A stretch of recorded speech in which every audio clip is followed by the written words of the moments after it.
Hi, everybody. I'm Ralph Benmergui. Welcome to Not That Kind of Rabbi. I don't know. I think this might be the 35th, 36th episode of this particular podcast. If you would like to find out more, I do have a Facebook page for Not That Kind of Rabbi. And if you go there, you'll see my occasional posts. I try to do at least two a week. I also have a donate button if you're interested in donating. Some people have been doing that very kindly, and I truly appreciate it. Helps me to make sure that I can keep doing this for you. Uh, as well, I have a website, kavanah.ca. Kavanah in Hebrew is intention. What is your intention when you wake up in the morning? How do you follow through on your intentions? Those are all things worth examining. Kavanah is KAVANAH.ca. And if you would like, you can go there because that's where I center my spiritual counseling. Besides being a broadcaster, I'm an ordained spiritual director, and I do have clients and I do groups as well. I've got one coming up in a little while, and that one is going to be online, of course, on a Zoom. If you want any information on it, it's at the end of this month, and it's on aging to saging. How do we move from just being considered old people to actually being human beings that are elders? Yeah, I've always thought, if I was in another culture and I walked down the street in elder robes, you would say, hello, how are you? And here it's, you know, you're a doddering old fool, mostly. We decommodify, as it were, as we get older. We're not as much used to the consumptive society, so we get kind of pushed to the side of the road. And I guess that's why you hear a fair amount of people talk about the terror of retirement if they've had daily jobs. This idea that you get a pizza party, a pat on the back, keep in touch, and then you're alone. And for a lot of people, that's really not a good thing. Yes, it's great not to have to grind day after day to make a living, but it's also a social thing. And certainly in this pandemic time, we've really realized how social we really are as human beings and how hard it is to not connect. Um, on the spiritual side of things, I'm also encouraging any Jewish men out there. There is something called JMR, Jewish Men's Retreat. 29 years, men have been getting together in Connecticut at a beautiful retreat center, the Isabella Friedman Jewish Retreat Center. I've been doing it for about 7 years, and I'm part of the Wisdom Council of that particular organization. And this year we're doing it virtually. So people don't have to schlep, they don't have to get in a car, they don't have to get down to Connecticut. It's prohibitive at this point, obviously, for just about every reason you can imagine. So what we're doing instead is a Friday night and a whole Saturday of programming and pathways and get-togethers and small groups. And it's really for those Jewish men who are like, nah, I don't really care about it anymore. This is a real reboot. It's a beautiful experience. So if you want more information on that, go to menschwork.org, menschwork.org, and you'll see, or just Google Jewish Men's Retreat, JMR 29, and you'll get to the site. We're still taking people on within about 4 weeks' time, and it would be great to have you there. So consider it, won't you? Today I was taking a nice walk, a beautiful walk. In Hamilton, there are many beautiful trails that you can go on, waterfalls, of course, but there's all kinds of trails. And I was on the Shadok Trail today and just walking with the leaves turning and listening to a guided meditation from Muji. I was turned on to by Harry Manx when he was on the program.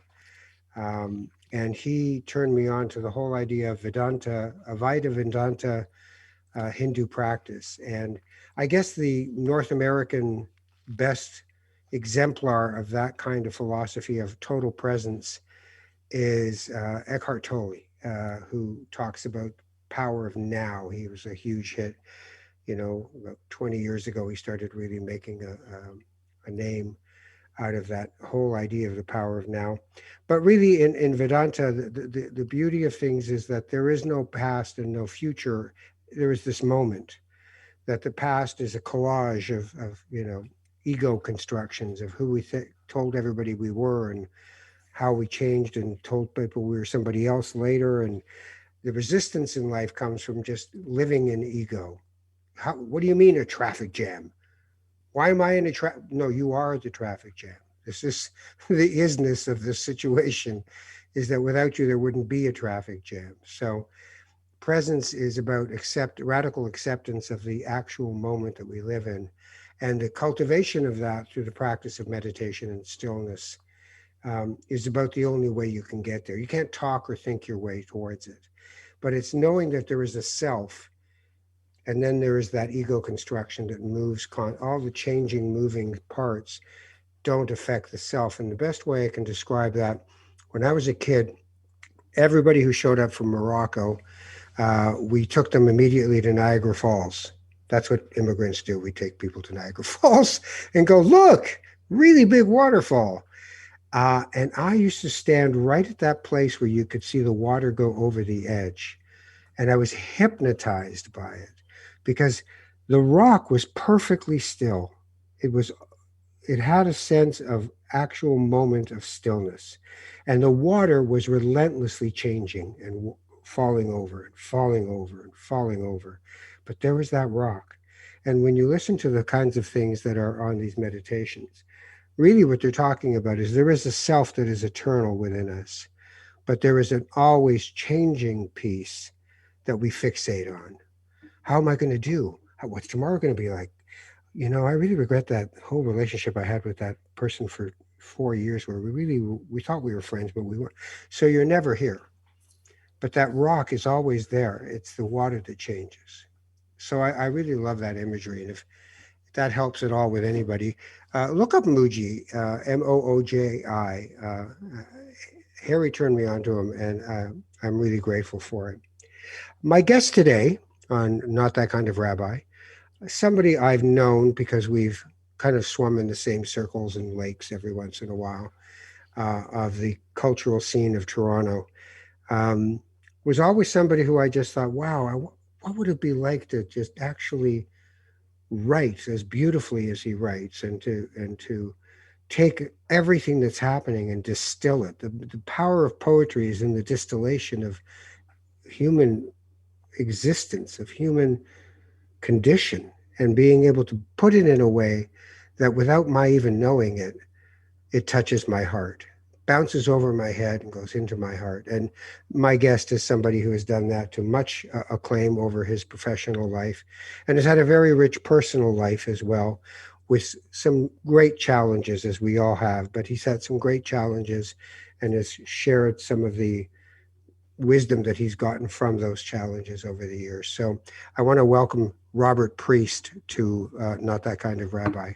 How are you doing, my friend? I'm doing well right now. Thank you. It's good to see you.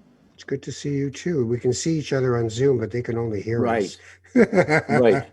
I should just say that I'm not that kind of priest, by the way. So. Well, exactly. I think we should do a parallel show. It'd be Right. perfect. What were you brought up with any religion? Not really. My father, a British sailor, was very strongly atheistic. Thought that churches were just made to squeeze money out of you. But my mother kind of secretly taught us, the Lord's Prayer, and she, deflected some kind of God belief. And we got it in the schools in the 50s anyway. They read the Bible to us, and we said the prayers in public school in those days. Yes, we went to a school that was 97% Jewish kids, and we did the Christian thing, and the Lord's Prayer, which is for both testaments, but it was still very much and Christmas was a very big deal, and we all were kind of awkward about it. Yeah, we It was a weird thing. Did you grow up in Toronto? Well, I started out in England till the age of 4. It's just post-war stuff, and we then came over to Canada, and I lived in Scarborough until I was 20, I think, and then it's pretty much been Toronto, a couple of years in Peterborough. Yeah. So, what was your mother trying to teach you about God? I think, what was she trying to teach me? I've never even thought about that. I think maybe that there is one, and that you could ask for stuff, You could pray. You could pray. But it didn't come with much, what you'd call dogma or anything, or reading of the Bible, or, it was just like, well, mom believes in this stuff and dad really doesn't. And so that was the lesson in itself, right? In the kind of relativity of people's faith. Yeah, I've always found that, I've never needed someone else who I love or is close to me to believe what I believe or have the faith that I have. Hmm. I just thought, why? Like, this is personal. It's my own thing. It's interesting, your mother, that you can get things. It's sort of, to me, the kind of Santa Claus God, right? Right. Yeah. Something Naughty like and that. nice and all that sort of stuff. I find with me and other people, like these days, everything is coming to us pretty much through words, through language, which is a kind of a virtual reality. So that when people who aren't bothering me talk about God, or if I'm in a situation where people pray, or, they use whatever words they use for their deity, I'm fine. Oh, I kind of think the universe is pretty mysterious and magical. Uh, Mm. the fact that we're here, that's pretty miraculous. So I don't have any walls up particularly about it. Um, yeah, that's kind of where I'm at in general. And I also don't have, I guess the only dogma I've got really is my innate sense of morality, which is, and I guess whatever I've absorbed from the culture that makes sense to me about ethics and morality. Has your morality changed over the years?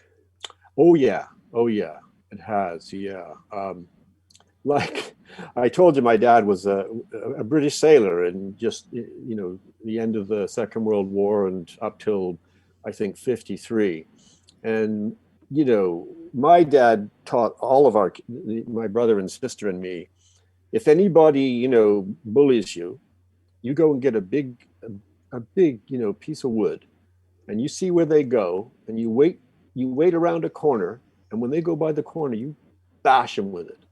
And there was, yeah, I did that. I So could do yeah, that. I'm not there anymore, if you know what I mean. I got to say though, that teaching ran deep, and it was in my viscera, for a long time. That impulse of you settle things with basically, what would that be? Revenge and a little ounce of prevention. I never did that, by the way. I would like to say publicly that there's no dented heads from my wrath at this point that I know of. But he was more an eye for an eye kind of guy. Yeah, yeah, I guess so. And just like, you take the appropriate action. None of this, muley mouth, you pissing about, really. Just and then same thing with raising the kids, of course. You bash them Right. if you want change in your children. Basically, there wasn't a conversation, at least So, not with the mouth. It was a very much a manual conversation with your ass. and what did you think of that as you grew up? Oh, well, yeah, I didn't like it. I just no.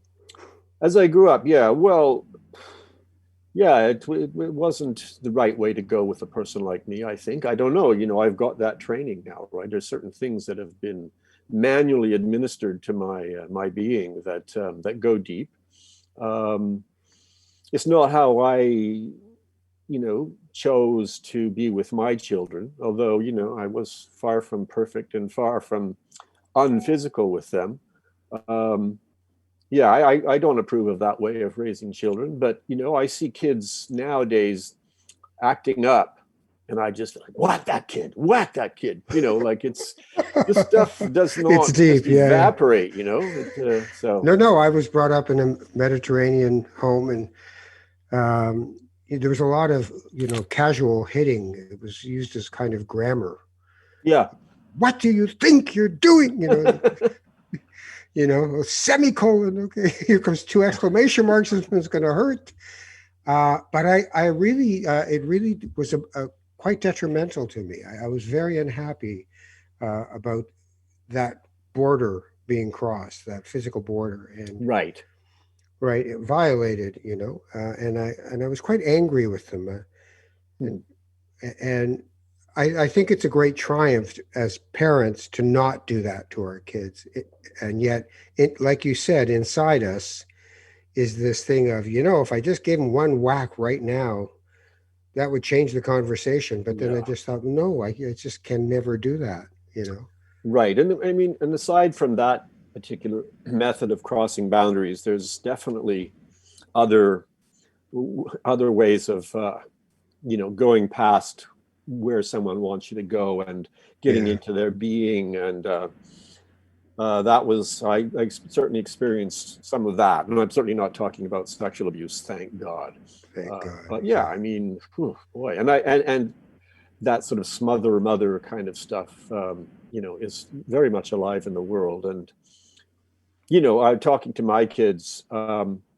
They've got their complaints, and we're fine. I think we're on very warm talking terms. But I know there was a time when they carried as big a chip around about me as I did about my dad.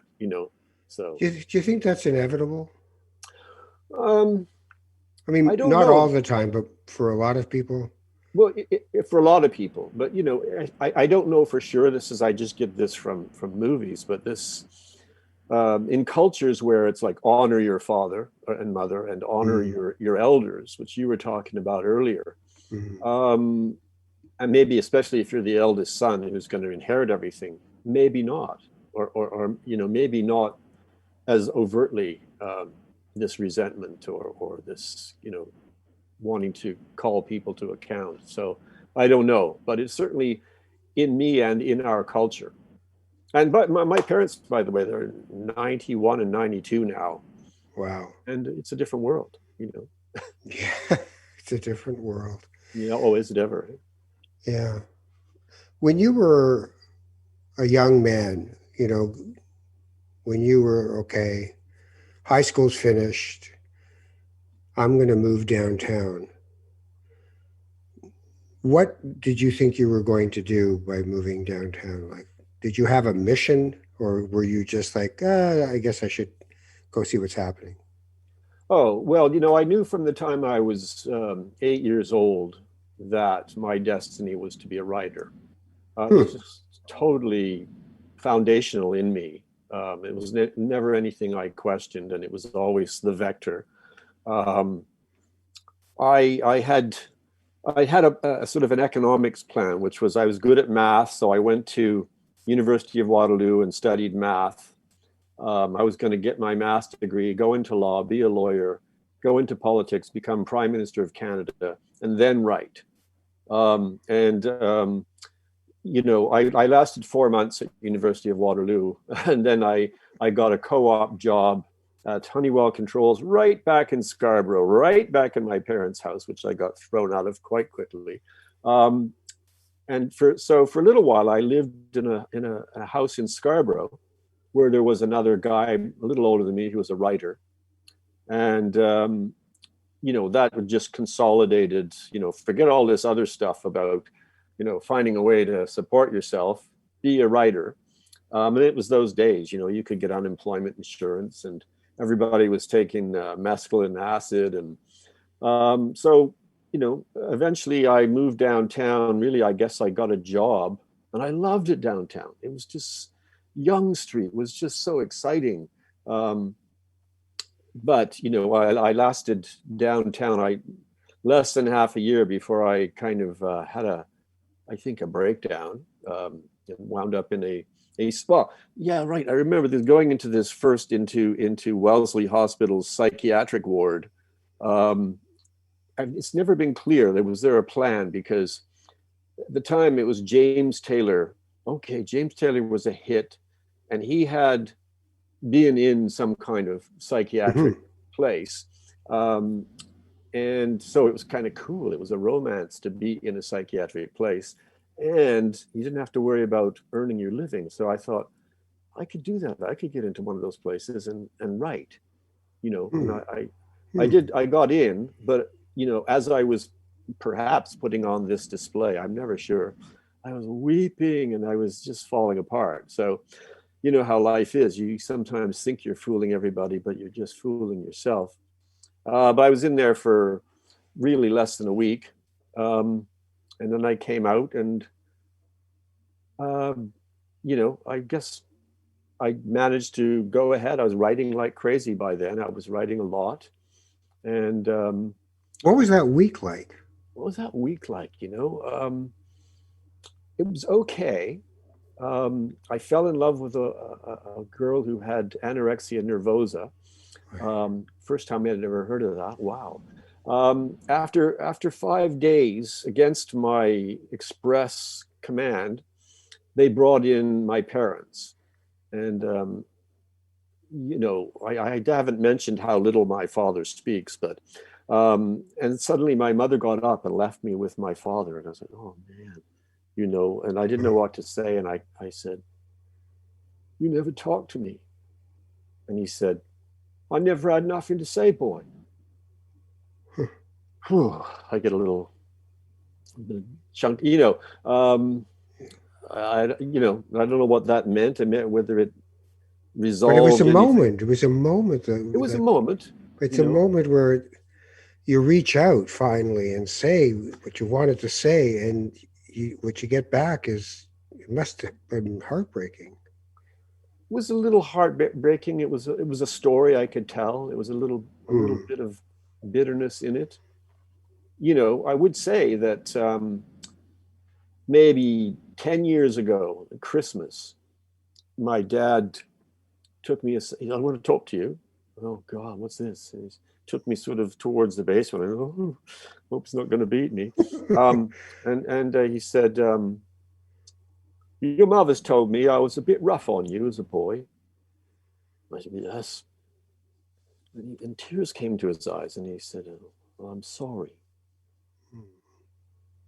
And I sort of put my hand on his shoulder, and I said, that's all long forgiven, which it was in my mind.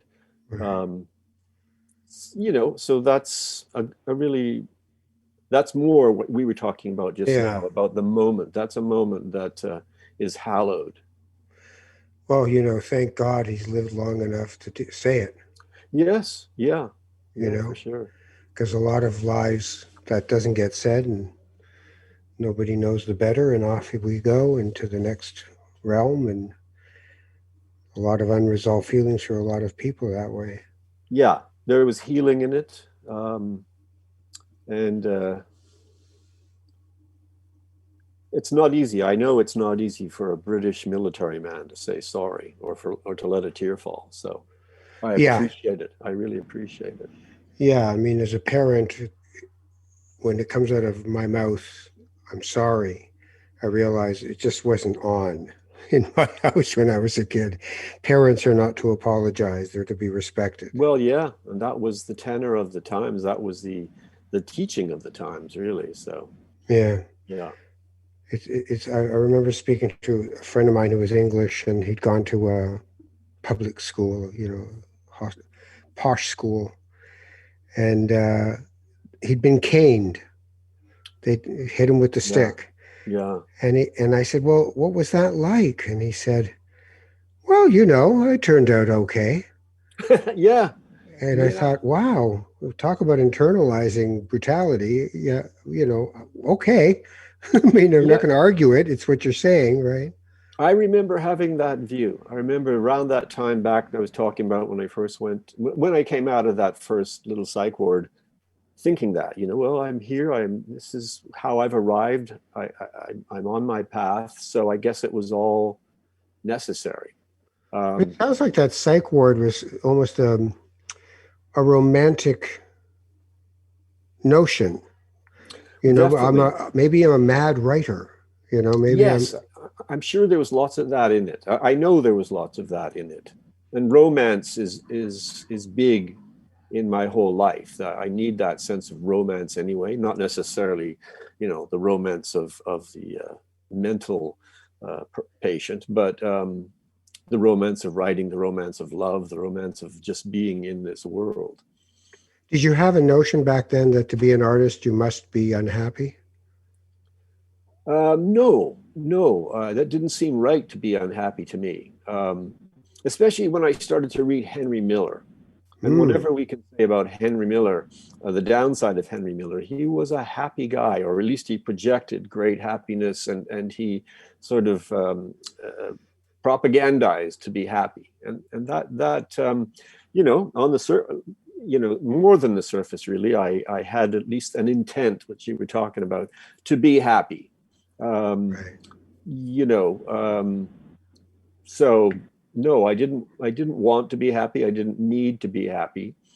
Um, and sorry, I didn't want to be sad, and I didn't need to be sad, Right, right.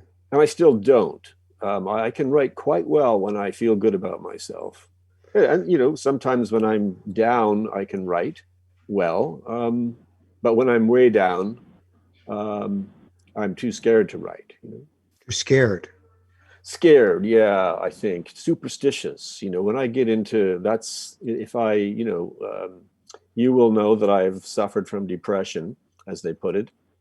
I call it horror.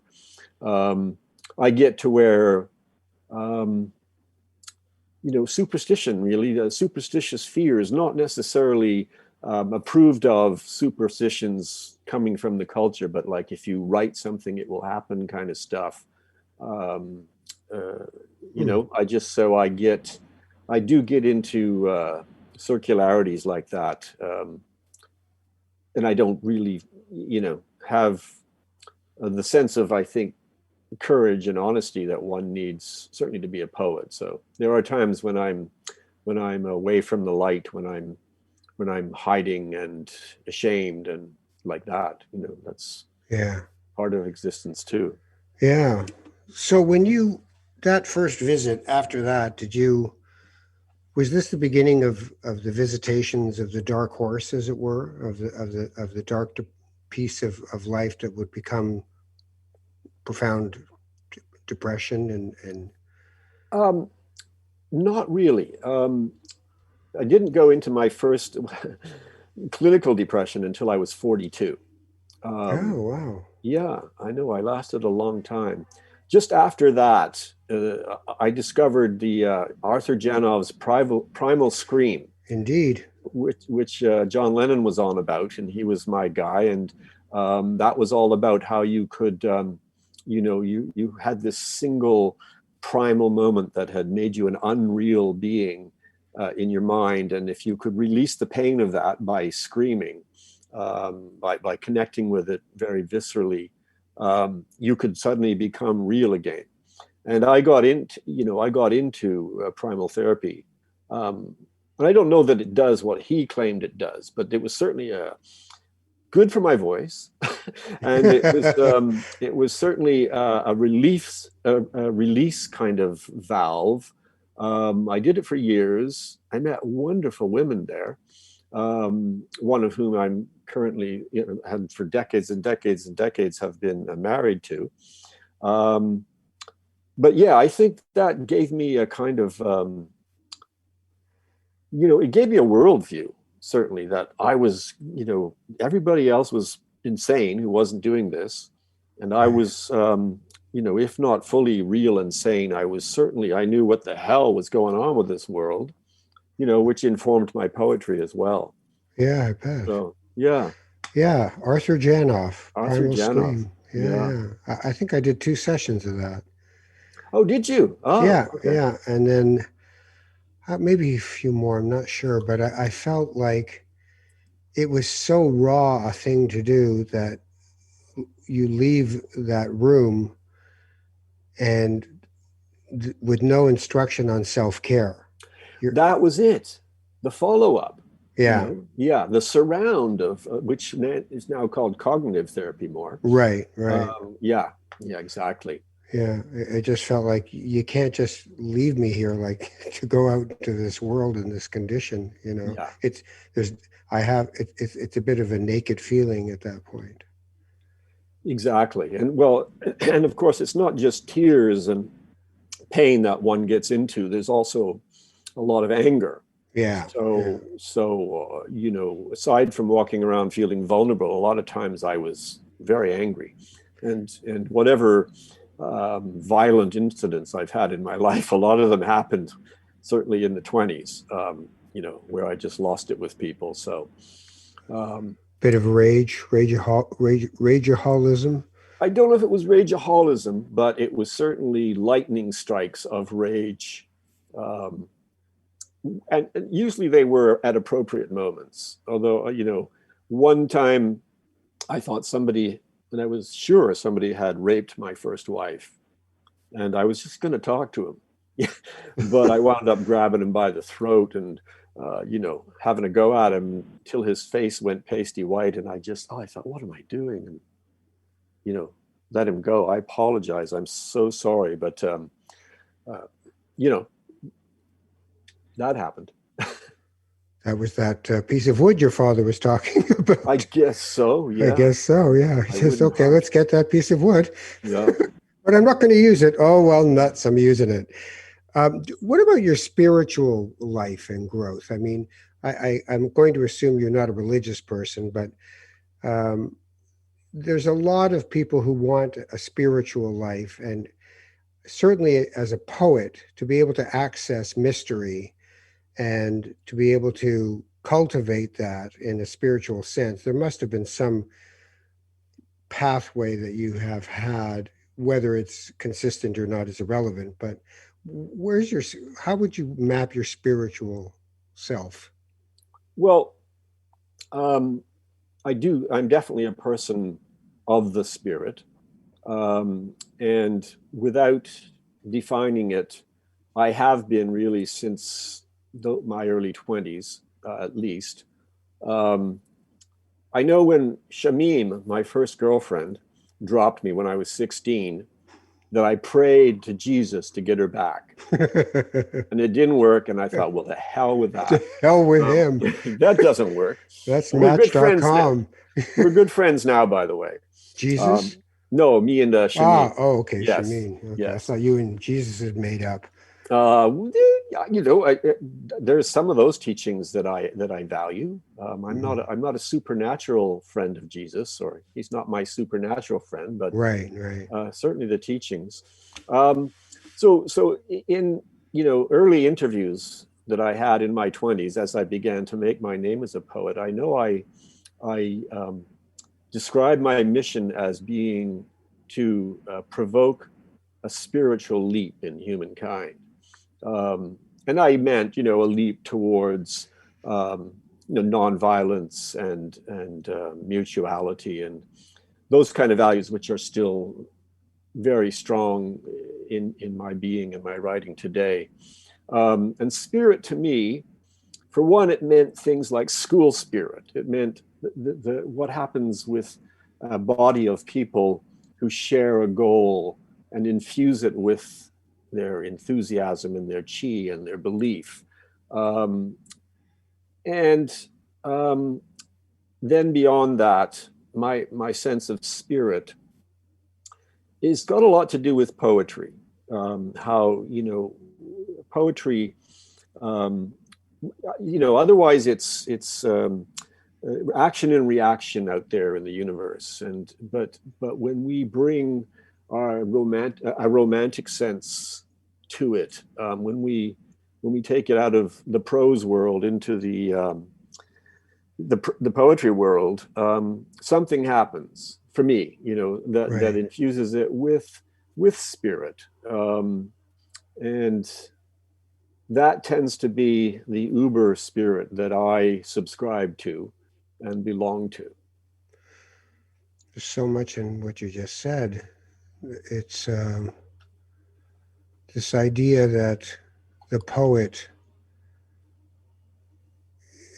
kind of has the function of transmutation, of taking things and turning them into, or alchemy at the worst of times, but transmutation at the best.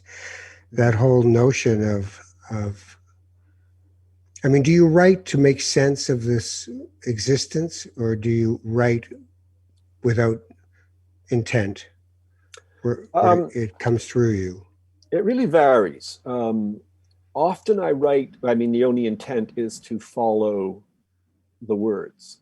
And I will sit down and I have a phrase or something Mm. and I follow it. The way one is witty in a conversation, with someone else. I will be, in a sense, like witty with myself and just follow a words or a phrase, a long way until I finish, not knowing what I was going to say, often, or at least at the best of times, having said something that is a teaching to me, or an insight into who I am or what the world is, or perhaps even just an elegant way of stating something that we all know.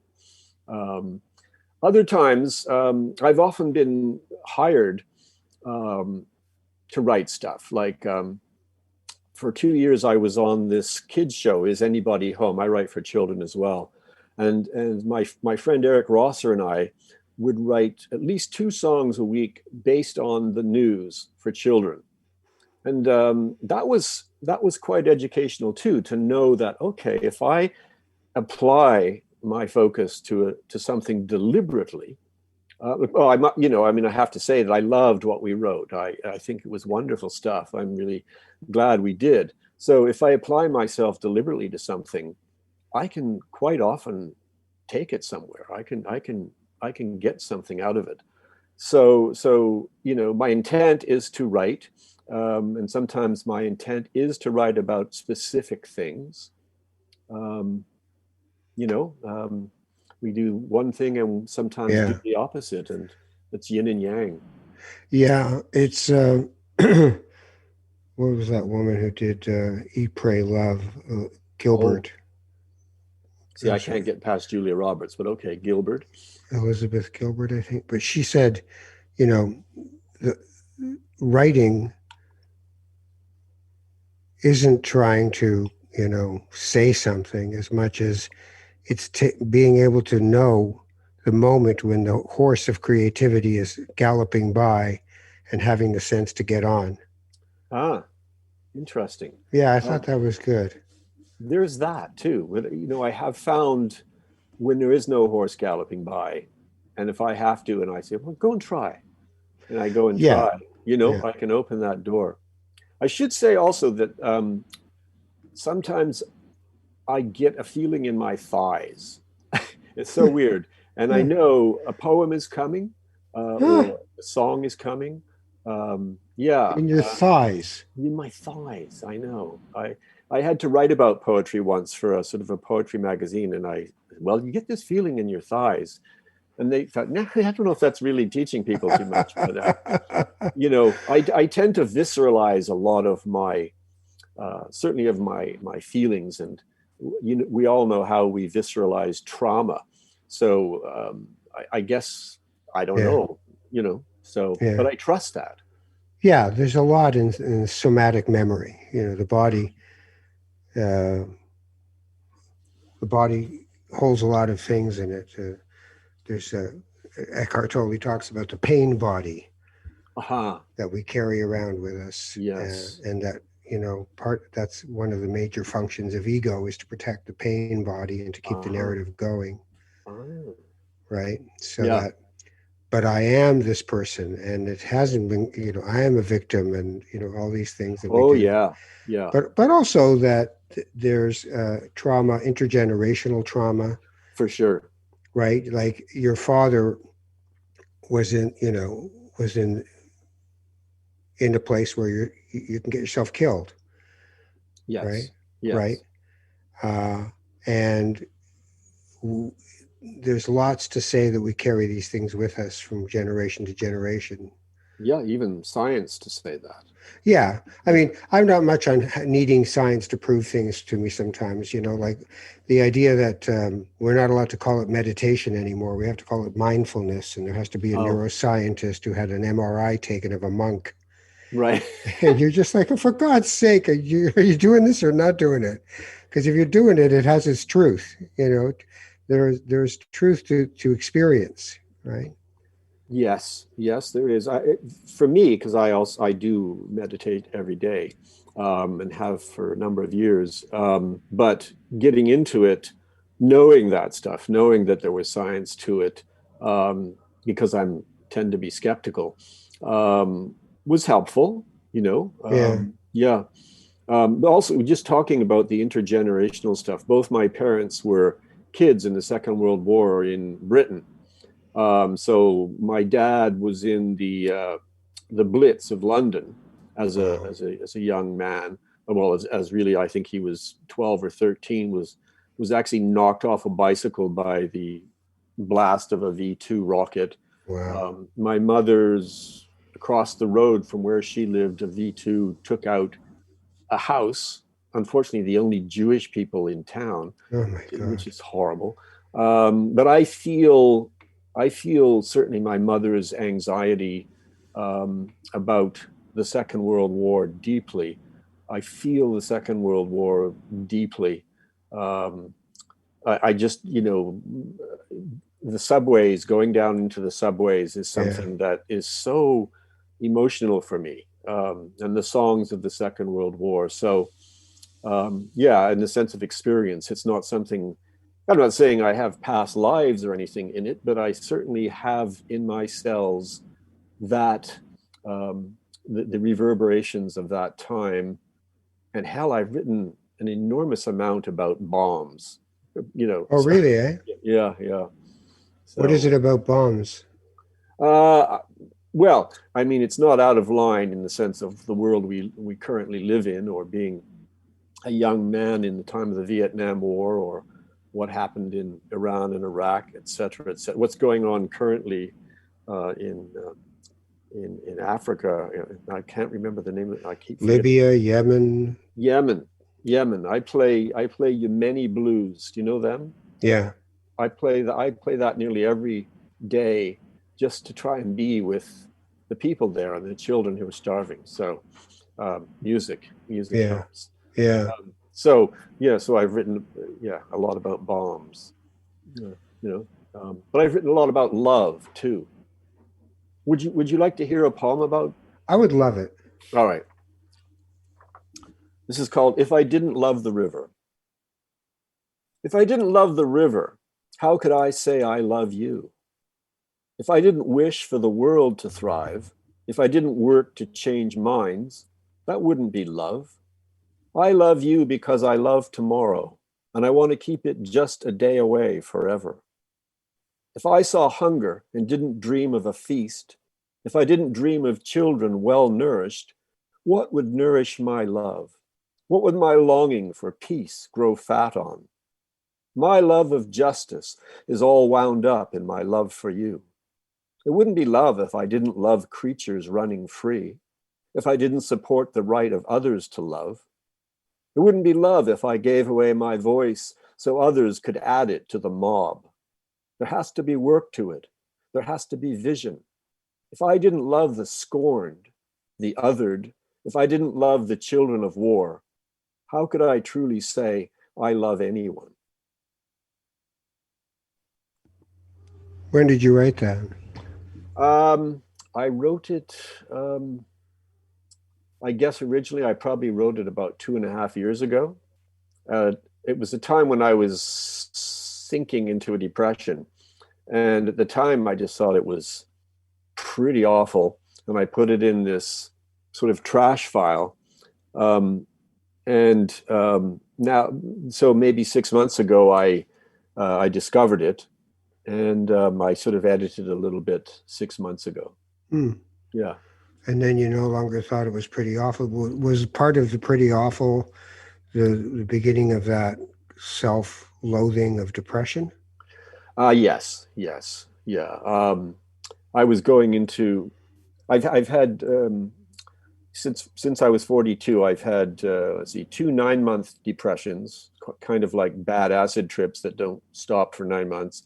A 6 month depression, and I guess what was it, 2018.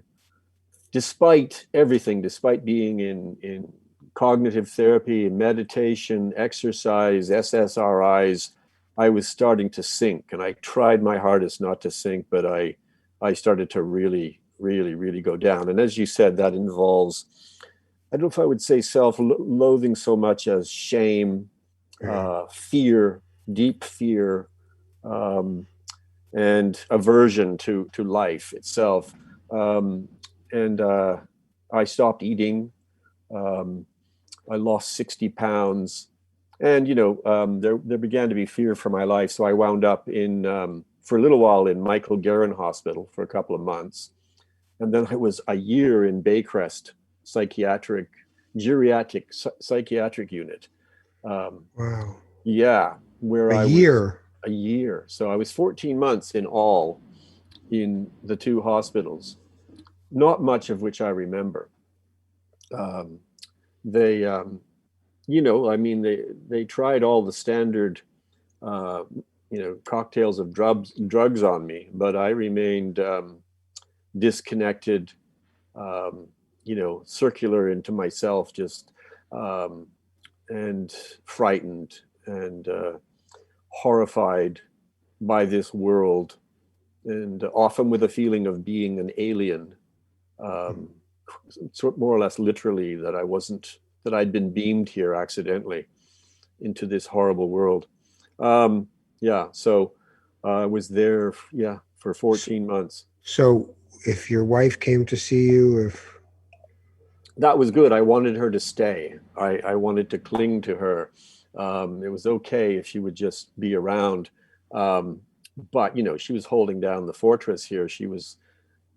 My income was gone. She was holding the house, and she was, you know, um, he has a job and all that. And but she came to see me quite often, which was a stretch from where I live in Leslieville to up to Baycrest, Baycrest. yeah, that's a But shot. also I have a rock band, and my two guitar players would come once a week each. Ah, The guy I co-write my songs with came once a week, and my brother, my sister-in-laws.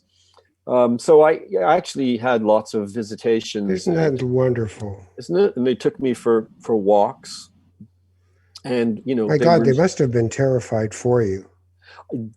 I guess they were, yeah, Yeah, I mean, yeah. your wife alone, let alone your friends, but your siblings would have been.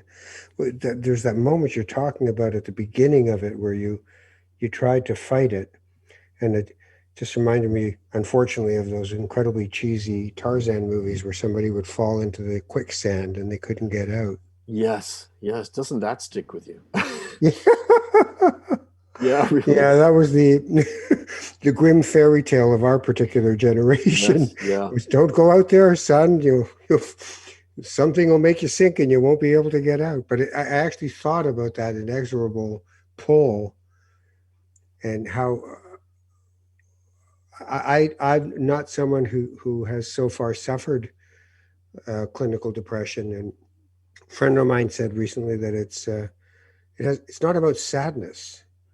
It's not that you're sad. It's a totally different experience than that. That it's an oppressively dark force about your thoughts being you're thinking about your thinking, but the thinking you're doing is horrible judgment of yourself, that that Mhm. you're really worth nothing, that you should be ashamed of yourself, that you're an awful person, that who are you to even think you can do anything, and what's the point of all this? Why don't I just and he said even getting out of bed was, well, why would I just want to go back into the bed anyway.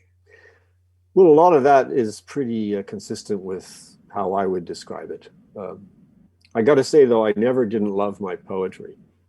Mm. I never didn't love my children's songs. I thought they were great, and they had been done. And it just seemed like the time ahead was a blip left to go, and then it was tidy up the mess you've made and get the fuck in the grave. Oh, pardon me. Right. Yeah, you yeah, know, no, yeah, yeah. yeah. So, but amazingly, yeah, I never, I never trashed my poetry or my children's work. So you ended up doing electroconvulsive therapy, right? Shock therapy. Yes, yes. That was advised the first time I went to Cam H just to get a consult. The wise guy there, I mean, not in the pejorative sense. Not in the pejorative, yeah. The wise old doctor there, he said, if it was me, if I was in your condition, I would do a ECT. And I've read One Flew Over the Cuckoo's Nest. I was like, Yeah. yeah, sure, I'm not doing that. And I believe it was probably brought up a number of times. But after 14 months in hospital, they sent me to the neurologist, and he said, drugs aren't going to do anything for this guy. He really should have ECT. And it got down to, because I wasn't eating again, and they were scared for my life. It was either going to be a feeding tube or ECT. And I opted, as did my wife, we agreed on ECT. And I had 14 treatments over a period of 7 weeks.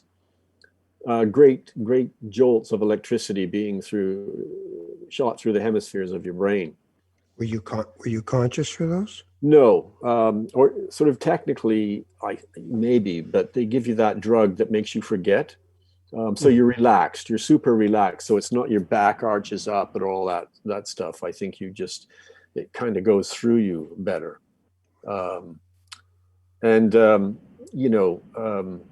It took a while to have a notable or a noticeable effect. And apparently, it affects your memory, your short-term memory, the immediate memories. And apparently my wife would come and I'd say, I've been in the hospital for 14 months. I just didn't know. But after the treatments, curiously, the things you notice, I had 14 treatments. I was in there for 14 months, and I write sonnets. Yes, 14 lines for the exactly. Yes. I began to feel better, strangely enough. Not that I could really gauge my progress in a sense, but I began to be, everybody said, myself again. I was back in a sense. It was kind of like a little version of myself beamed into the middle of myself. But I was back. I let them cut my long beard. And I took a shower, which was apparently really necessary. I had been scared of water. Oh, wow. Yeah. And eventually, on October the 10th of 2019, I came home. And, I was still scared to go out of the house. I was scared to look at my computer. I did not remember. I've written a fantasy trilogy called Spellcrossed, and I didn't even remember that I'd written it. And I had been doing, before I got into the hospital, I had been doing an album produced by Bob Wiseman. Oh, yeah. Which I had apparently gotten all the way to when it was going to be mixed. And I was together enough to tell him that don't play it for anyone. And he honorably didn't.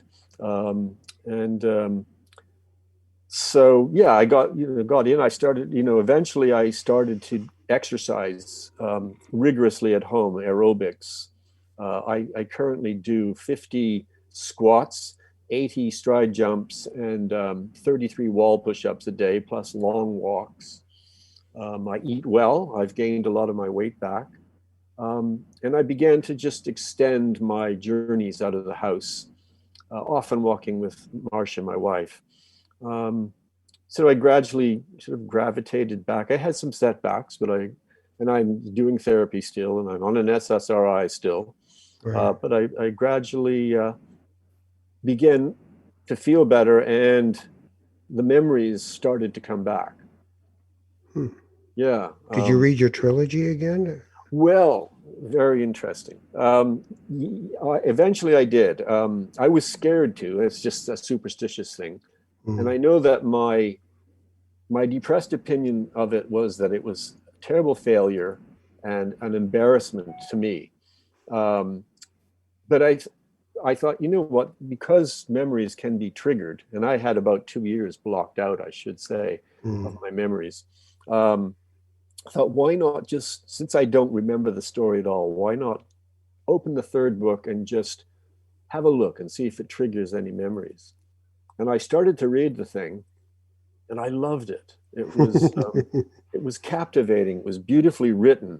I never knew what was happening next, and it was a great story. I know I sound like a braggart, but No, no, it's like you have the beauty of innocence here. Yes, It's I just was like, kind of I giving don't my know own who wrote objective this, but read. it's good. Yeah. And I couldn't put it down. And I rapidly read, not all in one sitting, but I read through it. And it made me weep at the end. And it was so healing. It was so healing, Wow. you know? Do you feel sometimes like sometimes our burdens are heavier because we truly feel alone, and not just in depression, but in life? Yes. Do you feel that there is kind of that you're part of a web of existence? Do you feel that there's things out there that have companionship with you, or do you just feel like I'm in this, I got to get through this, and I'm trying to be a decent person? Um, Again, probably both of those in some way. Certainly, I feel um, integrated into the web of life. And I know more than intellectually that I am not a singular cut out being, that I am part of something much bigger. Um, my friends visiting me, for one, I mean, all that group effort into my healing is convincing enough. Yeah. Um, and you know that we've erupted from perhaps inert matter that has, you know, selected itself forward in evolution to get to here. I'm my ancestors. The ancestry is certainly part of me, and the sun and the moon. So I definitely feel a comradeship with the wider world and humanity, and certainly the animals. Um, Mm. and then, you know, I have, yeah, you know, because the opposite is sort of true. The being the collapsed star of isolation and on your own. And you, well, there's certainly a feeling in depression that doesn't matter how much these people try to help me. It's I can only get myself out of this, and I can't get myself out of this. I know I can't. Right. So, so both, but really more the wider part of something bigger is at work.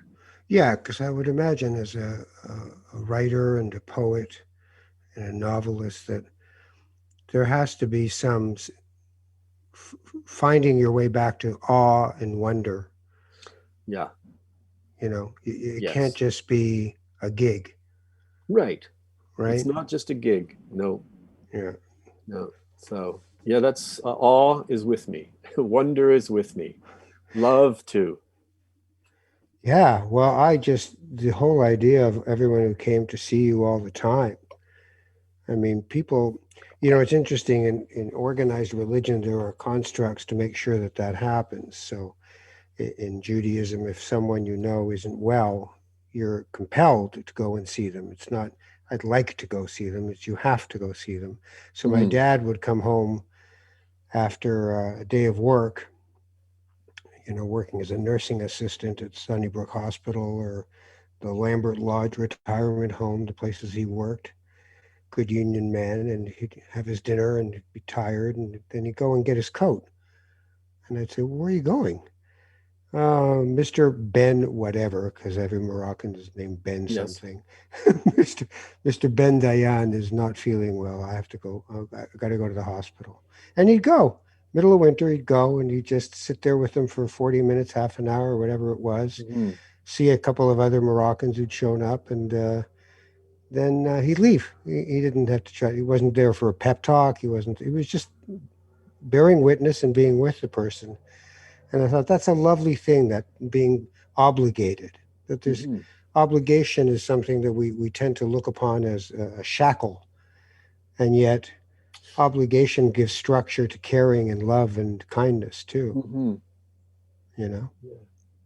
Yeah, I would say I'm more generous, more giving, like more willingly generous and more giving and nurturing to others than I used to be. And I love it. Isn't it great? Yeah, it is. Maybe we just had to be old, Yeah. quote unquote. Well, I mean, that's the thing, the you and me walking down Queen Street when it wasn't Yorkdale without a roof, Yeah. when it was an exciting place to be. But we had our mojo. We were there to tell everybody we were there, Yep. right? Yep. And there's something beautiful about the autumn of life where you just get to be as opposed to constantly do. Look at me over here. I'm over here. Right, right. I kind of feel I'm at my peak Right, in right. many ways, though. Yeah. So thanks for that.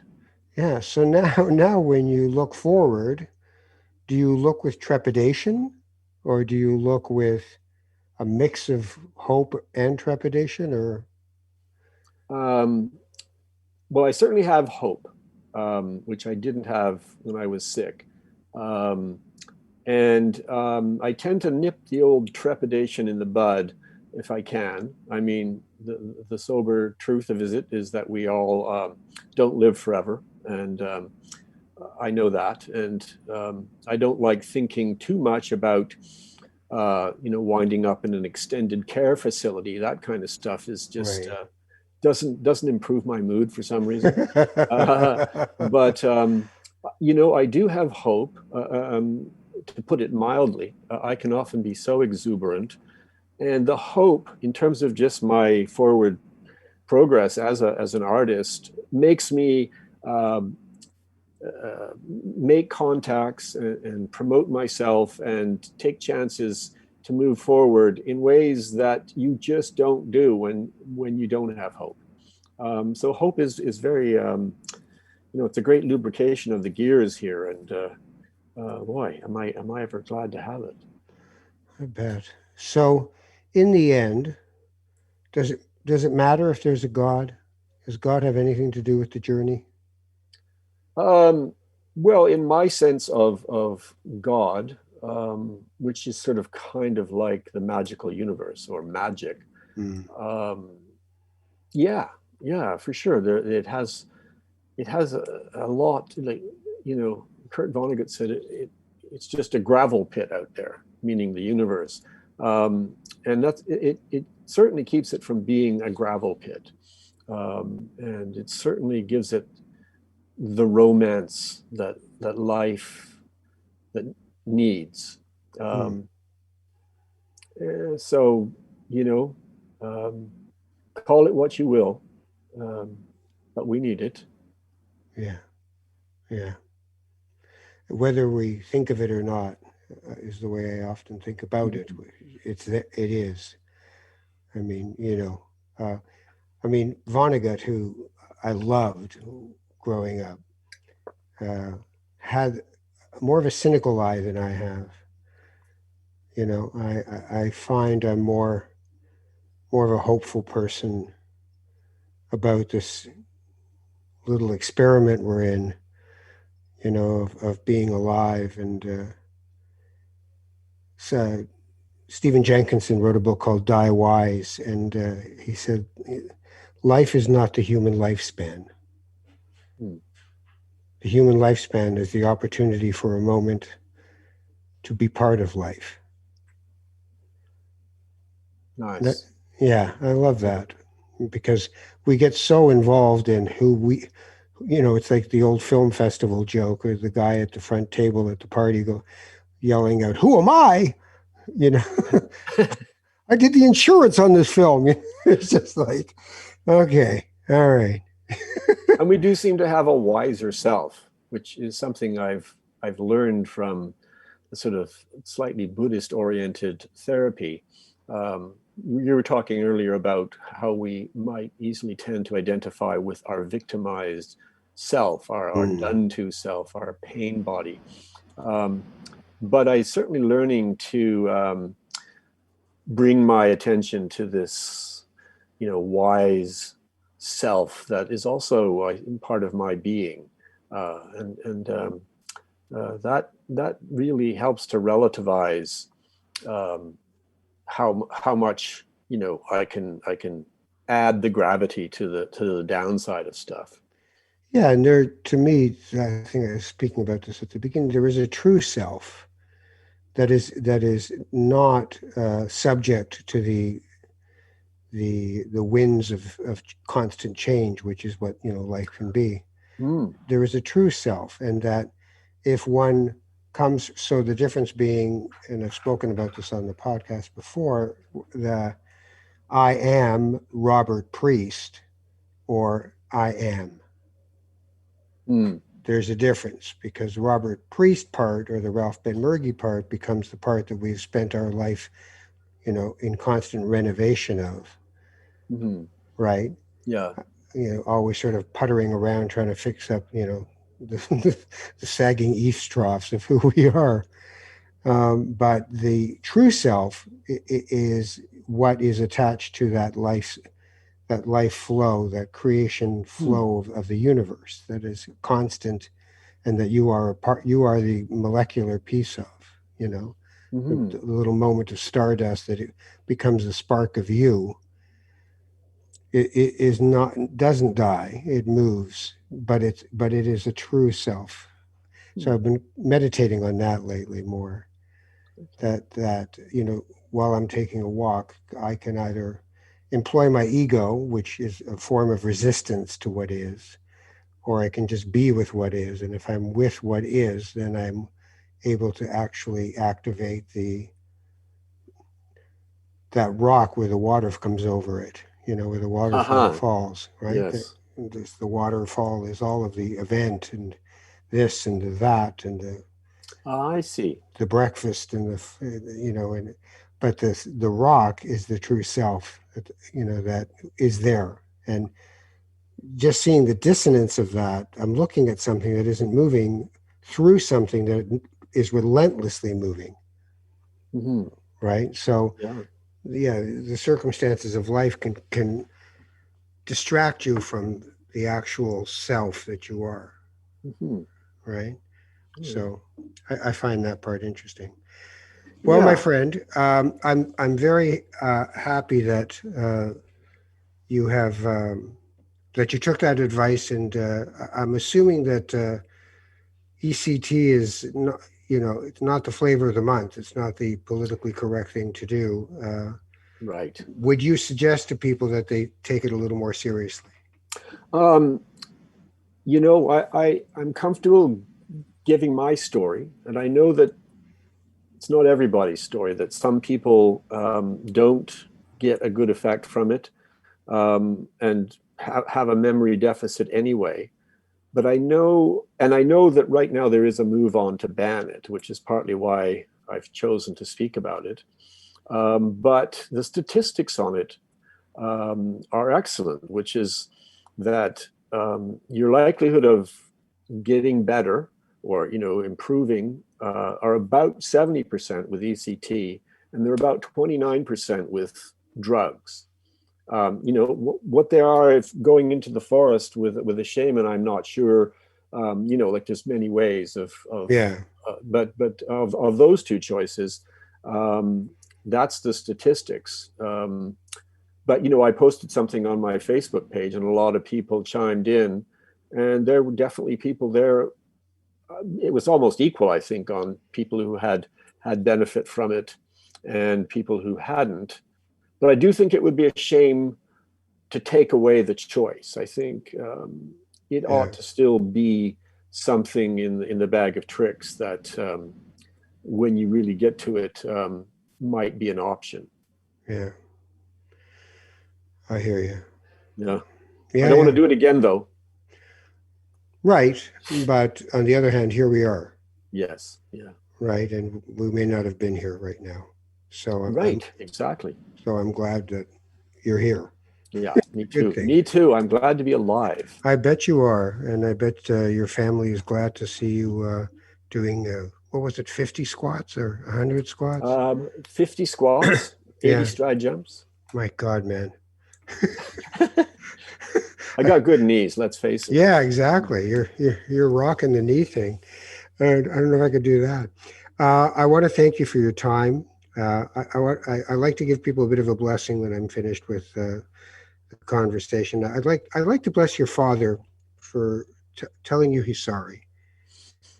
I think that is just a beautiful thing. And God love him for doing that. Uh, Yes, I, I I, agree. I I want to bless your wife for walking in that room and seeing you in that way and going home and lying in the dark and thinking, where's my beloved? But persevering. So God love her and your bandmates and your siblings and everyone who stood by you and that wise old doctor at CAMH who said, if it was me, I'd do it. And I want to bless you for everything you do, for all of the work that you've uh, put out there into the world, the beautiful poetry, the writing, the rock band. I always saw you as someone of fantastic energy who had actual things to say about what's going on in this world instead of just look at me. So I bless you for that, and I hope that you continue on uh, and gain a little more weight and do a few more stride jumps and keep it rocking and rolling, my friend. Keep it going. Thank you. And my blessing is may your evils fade and your good deeds outlast you. Thank you. All right, you take care of yourself. You too. Robert Priest. I'm Ralph Benmergui. It's not that kind of rabbi. Robert, is there a website that people can go to get your work? RobertPriest.org. No caps, no spaces. Okay, so robertpriest.org, and I will repeat that on my Facebook page for people interested. In the meantime, I just want to remind you that there is a Facebook page for Not That Kind of Rabbi. There is a Jewish men's retreat that's going on in a month, a virtual one. I've been going for years. It is fantastic. If you're a nice Jewish boy who'd like to have some male companionship on the spiritual journey, it's a wonderful thing that we do. This time it's only for a Friday night and for a Saturday. It's obviously not a whole weekend. But you're more than welcome. Go to menschwork.org or just Google JMR 29 and you'll find it. Jewish Men's Retreat, JMR 29. And I'm pushing that a bit because we still have room for a few more men, and we have lots of people coming, but it's really wonderful, and I suggest it. Kavanagh.ca, KAVANAH.ca. If you're looking for spiritual counseling, I provide it, and I'm glad to do it, and it's all in complete confidentiality. So you can go there and let me know that you're interested, or you can DM me on Twitter, and I'll be glad to follow the conversation. In the meantime, you take care of each other, and that's about it. See you later. See you later. Thanks, Ralph. Thanks, Robert.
This podcast has been produced by TMDS and accelerated by Roam Phone. Roam Phone brings you the most reliable virtual phone service to run your business and protect your home number from unwanted calls. Visit roamphone.ca to get started.